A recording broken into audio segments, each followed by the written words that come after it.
ما ممكن زميلي ده عنده واسطه، هوب بقى جت كورونا فرجعت مصر على اخر طياره لمصر. لما كنت شغال في هواوي وقدمت استقالتي. بص في جمله واحده بس هقولها لك، بص في ورقتك.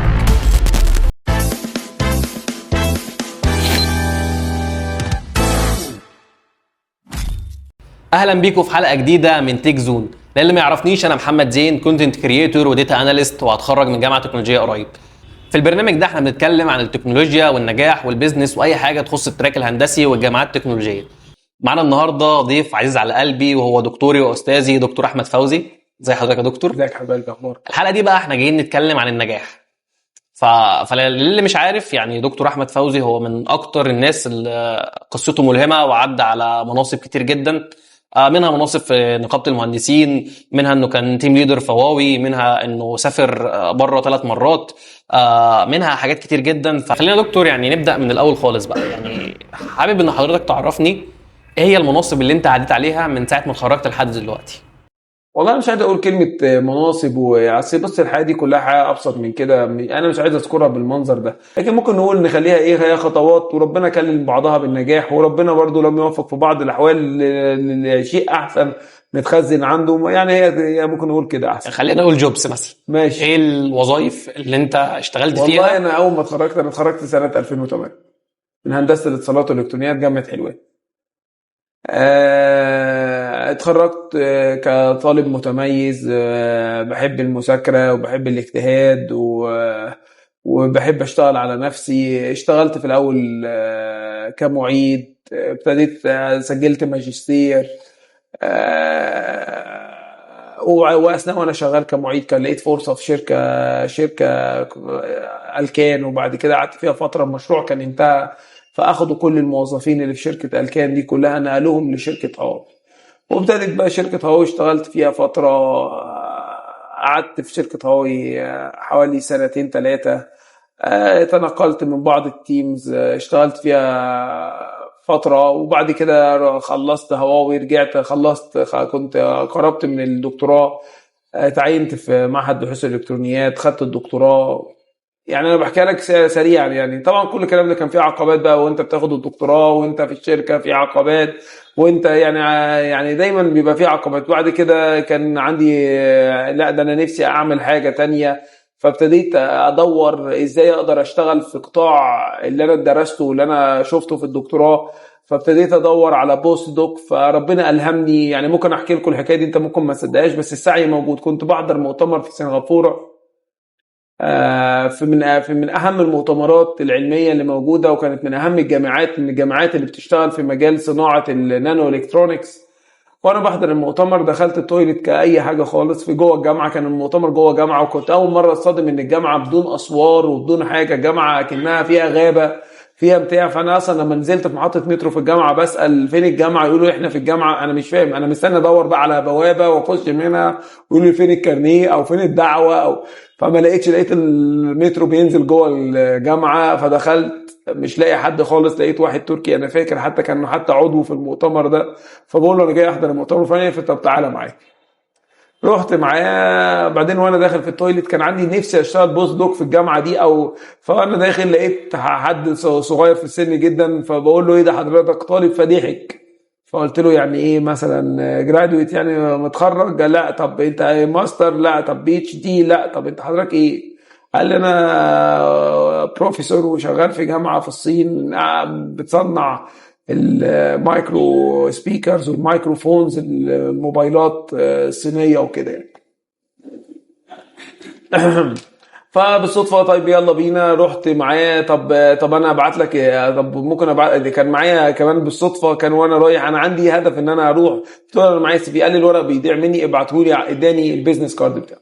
رحت الفندق، اول ما رحت بالليل صحيت بعت له ايميل ونسيت الموضوع خالص. بعدها ب3 شهور قام رادد، لقيت فيه ايميل جاي لي، انت في جوب اوفر في جامعه كذا طبقا للقاء اللي احنا قابلناه في الجامعه في سنغافوره وبتاع، لو متاح خش معانا على السكايب اعمل انترفيو فلاني. دخلت على السكايب وعملت الانترفيو. قال لي والله احنا هنديك فيزا فيزا دي اللي هي هاي تالنت بيرسون عندهم، اللي هي البيرسونز اللي هم الصين محتاجينها. لو انت عملت التاسك دي. خدت التاسك، كانت حقيقه وموت بالنسبه لي ان انا خلصتها بعتها لهم، بعتوا لي الفيزا. كانت دي بدايه برضو، كانت نقطه انا بالنسبه لي حسيت ان انا عملت حاجه. رحت هناك ابتديت اتاقلم، مجتمع غريب. اول لما رحت درجه حراره في مدينه يانجين دي تحت الصفر، فغريبه جدا بالنسبه لي. اخش مش متعود اعيش في البيئه دي جدا. شوارع فاضيه جدا. انا عندي صوره بقى ان الصين هروح الاقيها مزدحمه ومليار و400 مليون بني ادم، مفيش حد في الشارع، الدنيا فاضيه. قعدت فتره كده عقبال ما تاقلمت وبتاع. بياكلوا بميعاد محدد، من الساعه 12 للساعه 2 كل البلد بتنام، فتره قيلوله. حاجات كده انا ما كنت اتاقلمت معاها بشكل تام واشتغلت معاهم وهم مجتهدين وعلموني حاجات كتير جدا. هوب بقى جت كورونا. حضرت يوم اللي قبل كورونا بالظبط، كان عاملين في الجامعه حفله للطلاب او الاساتذه الاجانب، وقابلني سيد رئيس الجامعه واداني كتاب عن الثقافه الصينيه واداني مبلغ مالي، وحفله جميله جدا وتصورنا معاهم صور حلوه جدا. وكان عندهم عيد يعني زي بدايه السبرينج فيستيفال، ودي اهم عيد عندهم في الصين، واللي هم بياخدوا فيه ال 21 يوم اجازه او ال 20 يوم اجازه، اللي هو اكبر عيد عندهم بالنسبه للثقافه الصينيه. المهم رحت حضرت الاجتماع. انا كنت فاكر حتى كان 24 ديسمبر 2019 او حاجه كده. 25 مفيش في الصين واحد ماشي في الشارع. ابص من البلكونه مفيش ولا واحد. ايه اللي حصل؟ هل ده تاثير العيد؟ مش عارف. اكلم الناس ما بتردش، لغايه وانا بفتح الاخبار في مصر لقيت ده انتشار فيروس في الصين. يعني عارف طبعا مصر مش من الصين اصلا يعني. بعدين طب اعمل ايه؟ ابتديت بقى ايه، كلام مرعب. بس الواحد كنت انا يعني دخلت جوه الثقافه الصينيه، حاسس ان انا واثق فيهم، حاسس ان هم عندهم ممكن يحلوا المشكله، عندهم طريقه استراكشر كويس. فابتدينا نشتغل في الموضوع ده. طب نعمل ايه؟ قعدت شويه، ما تخرجوش من بيوتكم، جالنا رساله ما حدش يخرج من البيت ويفضل قاعد ولا بتاع. فما خرجتش. في اول اسبوع تاني اسبوع ابتدى الاحباط يجيلي. ابتديت عايز اروح الجامعه، ده الجامعه قافلينها، ما ينفعش حد يخش عشان ما يعديش الطلبه اللي جوه، خليك قاعد في البيت. اجي انزل من البيت احس ان انا مقيد.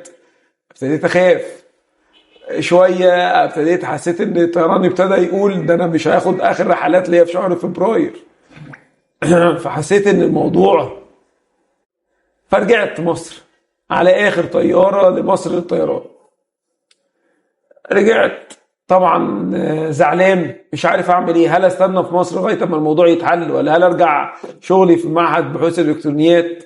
استنيت شهر ولقيت الموضوع ما اتحلش، فرجعت الشغل. رجعت الشغل من هنا.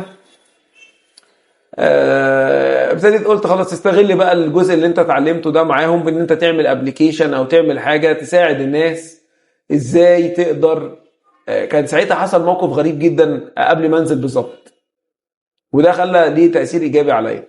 كنت رايح ازور واحد زميلي هو دكتور في كليه صيدله هناك. ركبت المترو، فلقيت تليفون جاي لي اما نزلت مصر: حضرتك في اليوم الفلاني كنت راكب المترو؟ قلت له ايوه. طب ركبت المترو ده انهي عربه؟ قلت له لا اكيد مش فاكر. طب تذكر وهنتصل بيك تاني. اتصل بيا فعلا بعد ساعتين، تذكرت. قلت له مش متذكر. طب ايه الفكره يا فندم بس فاهمني؟ قال لي والله ده في واحد كان مصاب كورونا في العربه رقم 4 واحنا عايزين نتاكد حضرتك كنت راكبها ولا لا. قلت له مش فاكر. طب ممكن تدينا عنوان زميلك؟ اخد عنوان زميلي، راحوا عملوا له تحليل شوفوا عنده كورونا ولا لا، وفعلا طلع ما عندوش الحمد لله. يعني لان انا حسيت لما اديت لهم عنوان زميلي برضو ان انا اسأت لزميلي يعني، او ما اعرفش يعني كان المفروض اديهوله ولا ما اديهولهمش، مش عارف. فابتدى يجي لي ده ايه ده عاملين تراكنج للناس اللي راكبه ومين عنده كورونا وازاي عملوا التراك ده. فابتديت جالي فكره بروجكت عرضته على احدى الجامعات المصريه، وعرضته ان انا ناخد فاند ونبتدي نعمل بروجكت وبلاتفورم، نبتدي الناس اللي عندها كورونا نعمل لها تراكنج وتبقى هي موجوده، ونعرف كم واحد متاثر. زي بالظبط حضرتك لما تمشي على جوجل ماب مثلا وتشوف ان الطريق ده زحمه، هيطلع لك برضو ماب يقول لك ان المكان ده فيه كتير منه مصاب او مش مصاب، فتبقى واخد حذرك زياده. ابتدى يجي لي بقى افكار من دي كتير. ابتديت احاول اعمل والابلكيشن اتعمل فعلا؟ اتعمل، وابتديت اعمل بلاتفورمز كتيره جدا. ابتديت لقيت ده في فكره تانية ان انا ممكن بطريقه ان انا اجيب كربون نانو تيوبز مواد، وان انا عن طريق النفخ اعمل طريقه تانية بدل ما اعمل كشف كورونا ان انا ادخل واحد في المناخير والعمليه فيها صعوبه والم ان انت تنفخ بس في الانبوب بتاع الكربون نانو تيوب. الكربون نانو تيوب ماده اسفنجيه فتتعلق فيها المواد اللي في النفس، فتاخدها تحت طريقه معينه للقياس يعرف ان الراجل ده عنده الموضوع. ابتديت اشتغل في الفكر ده. تقول لي طب انت اصلا كنت بتشتغل اكتر ناحيه الموبايلات والتصنيع بس لقيت ان ده احنا في احتياج شديد ليه، وابتديت اشتغل فيه، ابتديت اهتم. والافكار دي اتطبقت فعلا؟ اتطبقت، بس برضه هرجع اقول لك قصور مني. انا سجلت منها كوبي رايت، يعني حاجات بملكيه فكريه خاصه بي انا بس. انا وفريق العمل اللي اشتغل معايا فيها، انا واثنين من الزملاء، ولكن برضو قصور مني. ما جبتلهاش فند كويس، ما عملتهاش بشكل بروباجندا كويس، لان نوع من الماركتنج اهم من المنتج. انا ممكن يكون معايا منتج كويس جدا بس ما حدش يعرف عنه حاجه، فانت بس معاك. لكن انت ازاي توصل المنتج ده للمسؤول، ازاي توصل المنتج ده للسوق، ازاي توصل المنتج ده للقطاع الخاص، ده مسؤوليه برضو على صاحب الفكره. ولا كان في قصور مني في الحته دي اعتقد يعني. المهم يعني خلصت في المرحله دي من العمر. يعني عملت شويه ابحاث وبتاع، اترقيت. فلما اترقيت ابتديت بقى ابتديت اشتغل في بعض الجامعات بقى، جامعات كتير يعني رحتها، منها جامعات تكنولوجيه ومنها جامعات خاصه وحكوميه وكله كتير يعني لفيت لفه كتيره جدا كنوع من الانتداب ونوع من المشاريع. عملنا مجموعه مشاريع كتيره جدا، جربنا فيها برضو، اصبنا اللي اصبناه ونجحنا في شويه وفشلنا شويه يعني، كرحلات نجاح وهبوط يعني، حد ليه علاقه بالكارير التعليمي. لغايه برضو كان في من ضمن الرحله فتره من الفترات اثرت برضو، او اعتقد انها ابتدت يعني نبص عليها بشكل مختلف.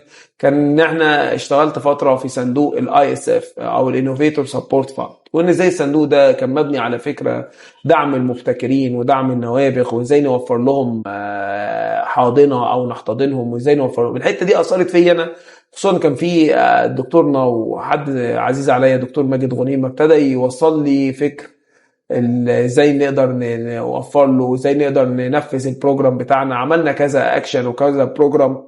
انا ما اشتغلتش معاهم فيه فتره طويله، اعتقد 8 شهور بس، اعتقد كانوا من احسن 8 شهور يعني اشتغلتهم وعجبوني جدا يعني. اثروا معايا تاثير ايجابي جدا في ابتدى في فكري في المرحله اللي بعد كده. والله يعني مثلا خلينا نقول احنا برضو عايزين ننجح برضو يعني اكيد ده هدف كلنا بنسعى ليه طبيعي عشان انجح بقى في حياتي، او فعلا ان انا اوصل لاهداف واحققها. ايه السكيلز اللي المفروض تكون عندي؟ ايه الحاجات اللي المفروض اكون بعملها؟ طبعا احنا عارفين فكره السعي والتطوير، بس ده كلام عام. انا عايز فعلا حاجات اقدر اطبقها. بص، انا في موقف انا عايز احكيه لك، ابدا بيه الحكايه دي وبعدين نرد على السؤال. كان ليا واحد زميلي شغال في شركه ايدا، انا كان خريج معايا عادي، بس عنده شغف تعلم غير طبيعي. اسمه احمد مختار، يعني ممكن بنوجه له تحيه من خلال البرنامج بتاعك، وصديقي جدا يعني. وكان كل يوم يخلص الشركه، كان مصاحب زميلنا تاني اسمه حمدي، برضه بنوجه له كل التحيه، مهندس حمدي. فالاثنين يروحوا، ده في بيته وده في بيته، بيذاكروا وعايزين يعملوا زي ماسنجر بس باي تانلينج كده، من خلال منهم من احمد لحمدي، ويبتدوا يذاكروا ويجتهدوا. بروجكت بلا ربح بلا هدف، بروجكت تعليمي فقط. اشتغلوا عليها اعتقد 2-3 كل يوم، بمعنى كل يوم بيقابلوش زملائهم، ما بيخرجوش، بيجتهدوا بيشتغلوا بيجتهدوا بيشتغلوا. طبعا في الرحله دي اكتسبوا كميه معلومات واقعيه كبيره جدا، كميه معلومات اعتقد انها ما حدش يقدر يكتسبها، وده هم شغالين في المجال وبيعملوا بروجكت داخلي ليهم هم في المجال.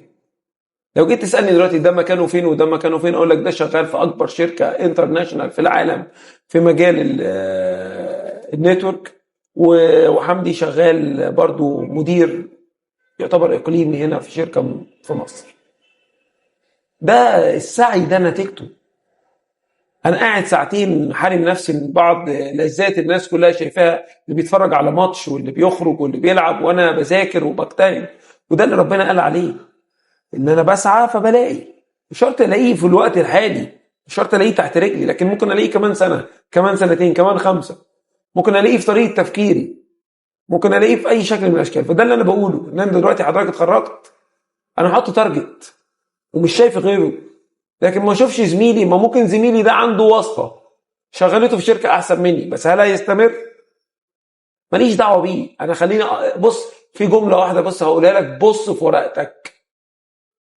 بص في ورقتك، هو ده هتنجح لو بصيت في ورقتك.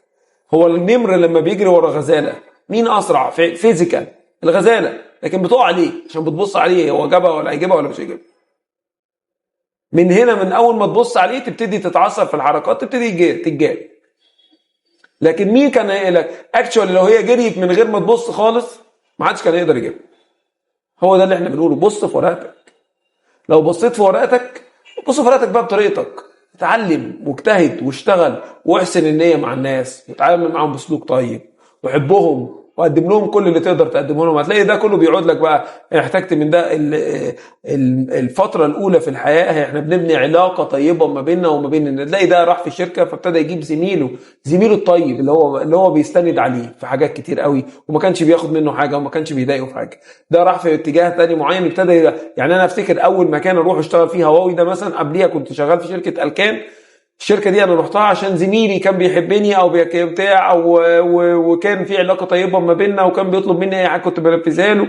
فابتدى قال لي ده فيش فرصة، تعالى نشوف عندنا فرصة دي هتيجي ولا مش. هو ده الحياة، هو ده الحقيقة، إن أنا بتعامل معاك بإخلاص وبطيبة وبحب. في ناس تانية ممكن تقابلك بمكر.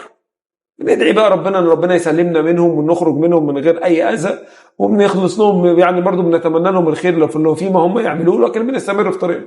ده اللي انا بقوله لاي طالب او اقوله لابني، اقوله لبنتي، اقول له هتبص في ازاي انت بتلعب ماتش مثلا، لو اتاثرت باللي قدامك وبحركاته و انت هتخسر.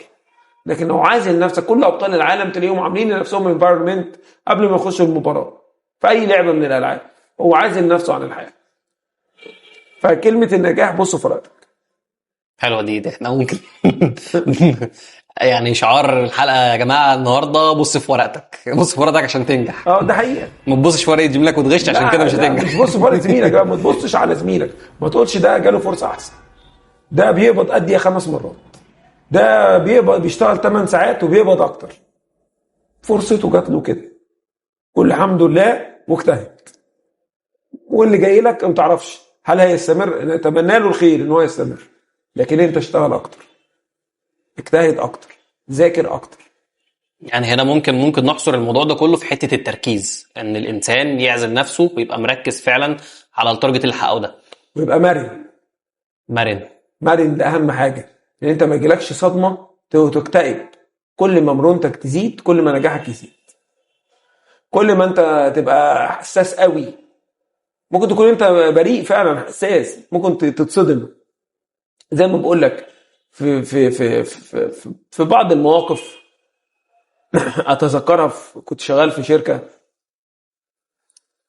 وحصل بيعملوا حاجة يعني صيانة بالليل لكابل كبير في سنترال رمسيس. ده لما اتحرق؟ لا ده الكلام ده زمان جدا يعني في 2000 مثلا و10 2011. وكنت انا في النايت شيفت، ما فيش اي حاجه، قدامنا شاشه، فلقينا ان الترافيك بيقع، في حاجه بتقع في مصر، كابل في حاجه فيه مشكله. فاتصلنا بمين بيعمل اوتج او مين بيعمل صيانه في الوقت ده فلان. كلمناه، يا فلان بتعمل ايه؟ قال لك ايه ده غلطه غصب عني وبتاع، ارجوكم ما تبلغوش وما تقولوش وبتاع، واحنا مع بعض في الشركه وانا هحاول اصلح المشكله.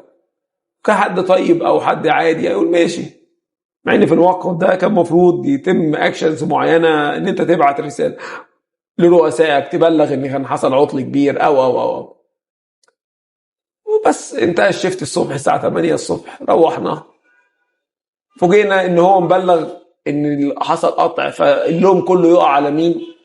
ما يقعش عليه، يقع علينا احنا ان احنا ما بلغناش، واحنا ما بلغناش احتراما ان احنا مش عايزين نأذيه. فاذا حياه، ونقع في مشكله ونقع في ممكن اذى مادي، اذى معنوي، ممكن اتخصم لنا، مش فاكر العقوبه اللي حصلت ايه يعني، بس العقوبه على وجه حق، عندهم حق. انت ماسك تاسك معينه كنت المفروض تبلغ، اتحركت عاطفيا، واحد قال لك عشان خاطري ما تبلغش، ما بلغتش.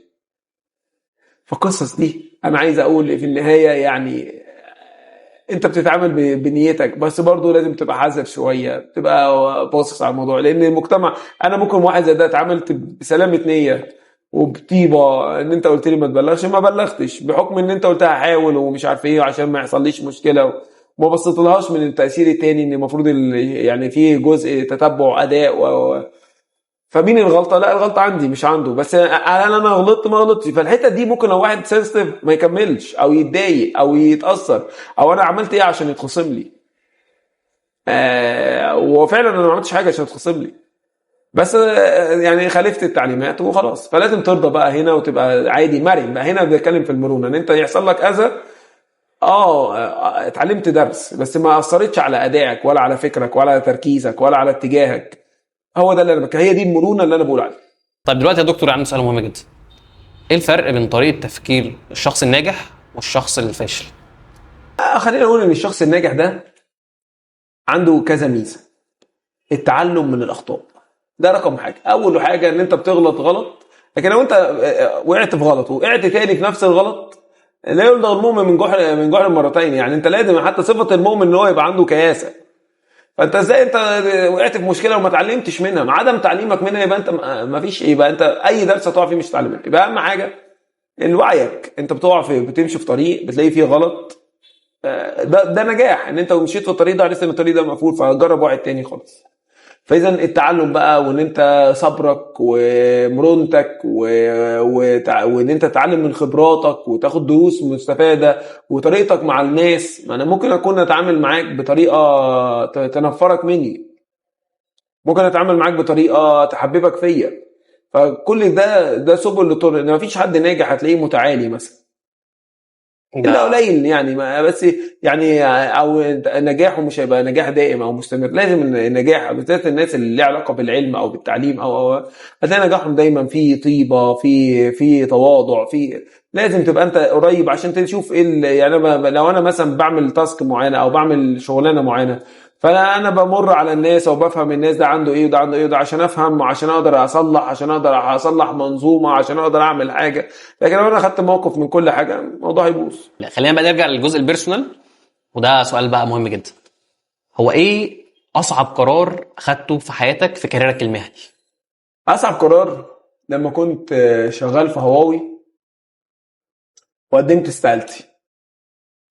كنت قبض كام؟ كنت بقبض 7000 جنيه. ده في سنه 2014 مثلا. وليه استقلت؟ والله مش هقدر اقول انا استقالت عشان والله بص انا كنت ساعتها اتجوزت. ابتديت اقول انا ما خدتش الدكتوراه وهتاخر في الدكتوراه والماجستير. مش فاكر ساعتها كنت خدت الماجستير ولا لا. فانا هركز عشان اخلص الدكتوراه بتاعتي. يعني حضرتك سبت الشغل عشان تذاكر مثلا ولا؟ عشان كنت عايز اخلص مرحله الدكتوراه. انتهي، كنت انا في الجامعه وعايز انهي بقى الموضوع ده وحسيت ان انا مطول. فلا انا هنهي الموضوع ده. فجيت على ان انا طبعا كنت شغال باخد وقت كبير من نفسي. فحسيت ان ده برضو قرار صعب. فكره رجوعي من الصين بس برضو وقت كورونا، ارجع ولا ما ارجعش؟ استمر ولا ما استمرش؟ هل استنى بكورونا ولا لا؟ اكلم اسرتي هنا كلهم بيعيطوا خايفين ان يجي لك كورونا تموت هناك لوحدك وانت قاعد لوحدك في شقه لوحدك ومفيش حد عارف يجيب حد ولا ترجع. ده قرار صعب جدا. فكره اي مكان انت تكون قاعد فيه وعايز تستقيل او تمشي او تغير. فكره لما تكون انت عندك شركه مثلا وهتقفلها، ودي حصلت. كان معانا مثلا مكتب وجيت اقفله برضو الموقف. فكره ان انت عندك مجموعه من الموظفين هتمشيهم وتقعدهم. طب انت مسؤول عنهم، هم مسؤولين منك. طب هتسيبهم ولا تمشيهم؟ طب اسئله كتير بتسالها لنفسك. تيجي تنام بالليل حرب دايره في دماغك. وفي القرارات صعبه فعلا زي دي المفروض نعمل ايه؟ يعني انا في قرارات مثلا، يعني كل قرار بيبقى ليه حيثياته بقى ولينا في ضغوط بقى. لو بتتكلم على قرار شخصي مثلا تسيب شركه، ده اقل القرارات. مثلا قرار مثلا ترجع من الصين مثلا تلبيه لراي اسره مثلا. في قرار شركه ولا مكتب كلام. كل قرار بيبقى ليه حيثياته وليه ضغوطه وليه فكره وليه اسلوبه. فحقيقة بقى انت بتحاول يعني توجد لنفسك مبرر عشان تعرف ترجع او عشان تعرف تتعامل. فانت لازم تبقى يعني لازم تنام مستريح. طب دكتور احنا تقريبا اتكلمنا في كل حاجه في الشغل، بس في حاجه احنا ما جبناش سيرتها، نقابه المهندسين. ازاي دخلت نقابه المهندسين وبقيت عضو مؤثر في النقابه؟ والله انا دخلت نقابه المهندسين دي بالصدفه البحته. يعني ممكن اقول الكلام ده، ما اعرفش الناس كتير ما تعرفش الكلام ده. انا كنت ساعتها كنت عايزه يعني من ضمن اشتراطات الترقيه لاستاذ دكتور ان انت تبقى عامل انشطه. وكنت لسه مخلص الاستاذ المساعد، فقلت والله ده انا هجتهد وايه وهعمل نشاط بحيث تتحسب لي. انا كده كده ما اعرفش حاجه عن النقابه، كنت زي ما بقول لك بجيب الجورنان الصبح اقراه. فجبت الجورنان لقيت فيه اعلان عن انتخابات نقابه المهندسين ومش عارف إيه. بس فقلت خلاص والله انت تروح تقدم تسقط تبقى انت كده، ده نشاط مجتمعي حاولت. فان انت تبقى ايه حققت شيء من النشاط يعني. والله بجد ده كلام جد يعني. بس فدخلت رحت اعمل كان مطلوب ساعتها تحليل مخدرات. فرحت اعمل التحليل في المستشفى، فلقيت شابين واقفين، اتعرفت عليهم، اتعرفوا عليا بتاع، حصل ما بيننا صداقه. طيب تمام مش عارف ايه. قالوا لي طب والله انت نازل في قائمه. قلت لهم يعني ايه قائمه؟ طب مش عارف ايه يعني ايه. طب تعالى معانا. رحت معاهم ابتدينا اذ بيه سبحان الله اخش وانجح. لكن هي الموضوع بقيت ايه يعني؟ كنت مقدم عضو ايه؟ مجلس عادي خالص. دخلت عضو مجلس، ابتديت افهم. جبت اول ما طلعت جبت قانون النقابه، ابتديت قريته، ابتديت وظيفه دي ايه الجوب ديسكريبشن المفروض اقوم بيها ازاي. ابتديت اشوف على الامثله الناجحه، ابتديت ابص لها واتعلم منها. ابتديت يعني كل ما بتقعد يعني زي ما نعمل العلم بتتعلم زي ما قلت لك كده. فابتديت افهم الناس دي بتعمل ايه، وابتديت امشي بطريقتي برضو باسلوبي، واحاول اجتهد واحاول اوجد لزملائي يعني فرص. اللي اقدر اعمله بعمله، لو حاجه اقدر بروزها لهم، حاجه اقدر اعملها لهم، خدمه اقدر اعملها لزملائي اعملها. فابتديت يعني اكتسبت يعني اقدر اقول يعني ثقه بعض زملائي يعني. هو منصب حضرتك دلوقتي ايه في النقابه؟ عضو مجلس نقابه. طب هنا بقى نيجي سؤال مهم جدا. يعني حضرتك دلوقتي اشتغلت تكنيكال، اعتقد دلوقتي شغال اكاديميك، ما زلت عضو في النقابه، اعتقد ان برضو ممكن يبقى ليك شغل تاني. هنا بقى نيجي لنقطه مهمه قوي، الورك لايف بالانس. بتظبطها ازاي ولا هي اصلا مش مظبوطه؟ لا دي صعب ظبطها بقى سبحان الله. بص انا فاهمك على حاجه، وانت ما ينفعش تبقى كل حاجه مظبوطه. ما دي بقى حاجه الكمال لله وحده. لكن انت مثلا شغال في حاجه بتيجي على حساب حاجه. ممكن هو دلوقتي ابنك بيكلمك او بنتك بيكلمك او حد بيكلمك وانت دماغك فيها حرب، فيها تركيز في موضوع معين، فانت مش سامع هو بيقول ايه. فيقول لك على حاجه فتقول له طيب حاضر، وانت مش عارف اصلا هو قال ايه في الموضوع اللي هو طيب حاضر ده كان عن ايه. هي فكره كده. ما انتش هتقدر بقى اللي انت ده، لكن بتقدر ايه مثلا لو عندك يومين اجازه تاخد الاسره تبتدي تخرج معاهم، تسافر بحيث ان انت تعوضهم عن ده. عندك مثلا فرصه في عيد بتاع تبعد شويه يعني بحاول نبالانس الموضوع، لكن الموضوع بيبقى صعب جدا جدا جدا. دلوقتي بقى خلينا نختم الحلقه بسؤال برضو، يعني ايه، عشان احنا دلوقتي عايزين نطبق بقى، احنا شباب بقى وكده وعندنا الحماس والكلام ده، فاحنا محتاجين نطبق دلوقتي. فتنصح بايه الطالب بعد ما يتخرج يعمل في اول 6 شهور؟ انا دلوقتي اتخرجت معايا 6 شهور، ال6 شهور دولت انا عايز استغلهم اكبر استغلال بحيث ان هم يفرقوا معايا بقى في حياتي كلها. اعمل ايه بقى؟ بس عايز حاجات عمليه، يعني مش عايز مثلا تايتلز زي طور نفسك مش عارف ايه ركز، لا انا عايز حاجه عمليه فعلا اقدر ان انا اعملها كل يوم. يخش يشوف هو تخصصه ايه، لينكد ان القطاع اللي بيشتغل فيه ايه، محتاجين ايه منه، يبتدي يقدم حتى لو عنده جيش، يعرف ياخد خبره الانترفيوز، يبتدي يذاكر الحاجه اللي ناقصاه، ياخد سيرتيفيكت لو الشهادات لو القطاع بتاعه محتاج سيرتيفيكت، يبتدي ياخد السيرتيفيكتس ويكمل نفسه فيها. حتى لو هو جوه الجيش يكمل عشان يبتدي يبقى خارج اوريدي مع السيرتيفيكتس بتاعته. ده رقم 1 كده يعني ان شاء الله نضمن ان هو يبقى. لا ده ما اقول لك الرزق ده بقى وبص فراته بتاع ربنا. ما يجيش يقول بقى اصل ده فلان نجح، ده فلان دخل، ده فلان خرج. مالكش دعوه بحد، خليك في نفسك. شكرا لحضرتك يا دكتور، بجد كانت حلقه يعني من احسن الحلقات اللي انا عملتها، ويعني رغم صداقتنا بجد كان فيها حاجات يعني اول مره اعرفها، فانا مبسوط بالحلقه، واتمنى من كل الناس يعني انها تركز وتبص في ورقها. وشكرا ليكم، ونقابلكم ان شاء الله المره الجايه في حلقه جديده من تيك زون.